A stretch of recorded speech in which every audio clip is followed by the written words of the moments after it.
जेपरी नृशंस भावरे अमानवीय भावरे धर्म पचारी हत्या कले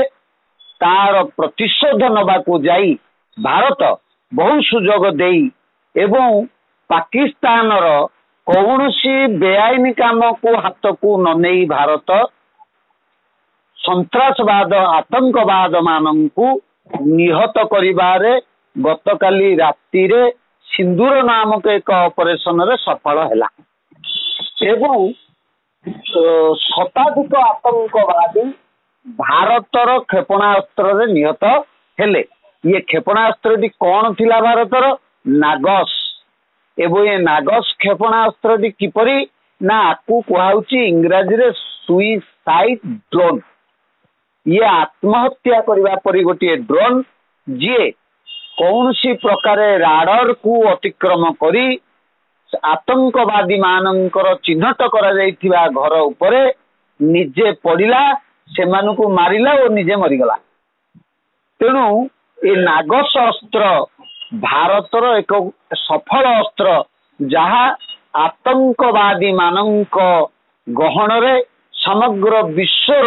आतंकवादी जी जो अच्छा समस्त हृदय रे गोटे कंपन सृष्टि करुछि। ये जो युद्ध बर्तमान आमर भारत एवं पाकिस्तान मध्य लगी ये युद्ध काली राति रे सिंदूर नाम रे ये युद्ध आरंभ होला लॉन्च कला भारत किंतु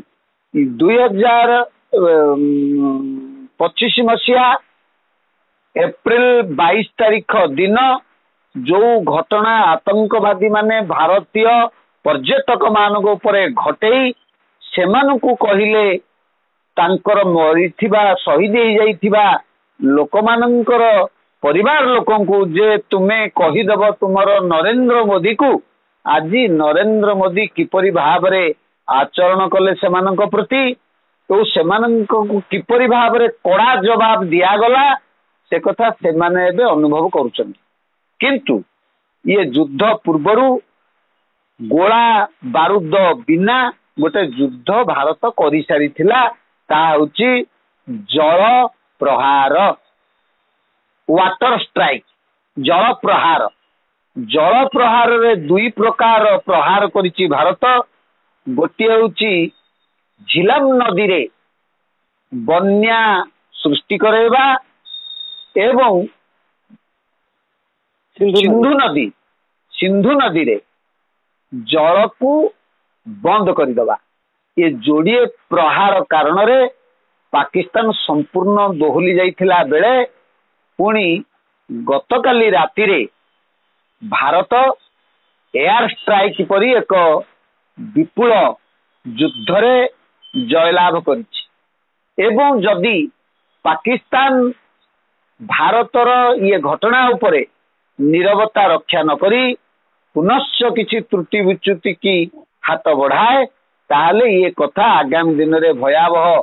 सृष्टि हबो। जहा मारिका लिखिछि 2025 मसीहा मध्य भागरु 29 मसीहा भितरे समग्र विश्व रे तृतीय विश्व युद्ध हेई समग्र विश्वर बहु संख्यार लोक नियत 750 कोटी ऊर्ध जनसाधारण विनाश हब। मात्र समग्र विश्व रे 84 लाख लोक रहिबे सेथुरु सर्वाधिक लोक भारत वर्ष रहिबे एवं भारत वर्षरु सर्वाधिक लोक ओडिशा राज्य रे रहिबे। काहेकि ना सत्य जुगरे काशी रे भगवान लीला करथिले त्रतेया जुगरे अयोध्या रे होइथिला लीला द्वापर जुगरे गोप मथुरा वृंदावन हस्तिना यही सब जगार द्वारिका रे लीला करथिले प्रभु एवं कली जुगरे समग्र पृथ्वी रे उत्कल भूई भारत खंड रे भारत खंडे उत्कल भूमि रे जन्म लाभ करिचंती प्रभु निजे स्वयं से गुप्तर तांकर लीला करुचंती। जो माने आज निजकू कल्की बोली दाबी करुचंती से माने कल्की नुहंती वास्तव रे कल्की अवतार सृष्टि हेई से गोपन रे अछंती कारण शक्ति सब बेले गोपन रे थाए। सेही शक्ति ये लीला करुची जो माने भारत भूखंड भितरे अछंती बा जगन्नाथ धामर आश्रय नहीं रहिचंती किंबा पंचसखा मानकर तत्व रे जो माने साधन करी अक्षर वसाण हो बा हंस साधन हो बा अजपा हो सेथरे जो माने अछंती सेही माने निश्चित भाव रे रक्षा पाइबे कहीं कल्कि जो कथा कहते प्रभु से गुप्त रही जो युद्ध रे सहायता कर भारत को एक प्रकार निश्चिंत वर्तमान से कथा आरंभ होनी कल्कि पाखक एबे से अवस्था आसीनी कल्कि एबे सामना को आसी नांती कि गुप्तर मध्य किछि सहयोग करि नांती कारण यह आरंभ मात्र ए आरंभ रे पाकिस्तान प्रथम उपहार रे 100 मुंडरू अधिक आतंकवादी 100 मुंडरू अधिक बलि पकई पाकिस्तान हाथ में धरई उपहार भाव यहीटा बर्तमान कल्कि महाप्रभु पाखक आसी ना यहीटा 28 मसीहा प्रारंभ रे कल्कि हाथ को एक कथा जीव 28 मसीहा अंत बा 29 मसीहा मध्य भाग रे समग्र विश्व रे गोटे जाति गोटे धर्म ताहा थिबो ब्रह्म धर्म सनातन धर्म एवं ब्रह्म उपासना एकमात्र ब्रह्म उपासना समग्र विश्व रे रहिबो एवं समग्र विश्व रे एकमात्र सनातन मार्ग जहाँ आदिम कालरू आवाहमान कालरू अछि एवं थिला एवं रहिबो सेही कथाटी घटिबो एवं एई जो लीला वर्तमान आमर आपण माने देखुचंती ये लीला किछि हेई नाही ये भारत पाकिस्तान युद्ध रो ये प्रथम चरण ये जेतेबेले तृतीय चरण रे पहुंची 2027 मसीहा अंतिम समय रे लड़ाई आरंभ हबो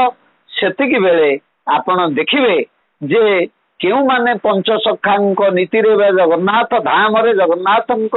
पदार बिंद रे समर्पित हैला परी रक्षा हेले एवं जेउ माने जगन्नाथ संस्कृति को सनातन मार्ग दर्शन को अणदेखा करूचंती से माने किपरि विनाश हेले बिलुआ कुकुर केमिति तांको मांस खाइले ये कथा प्रमाण हो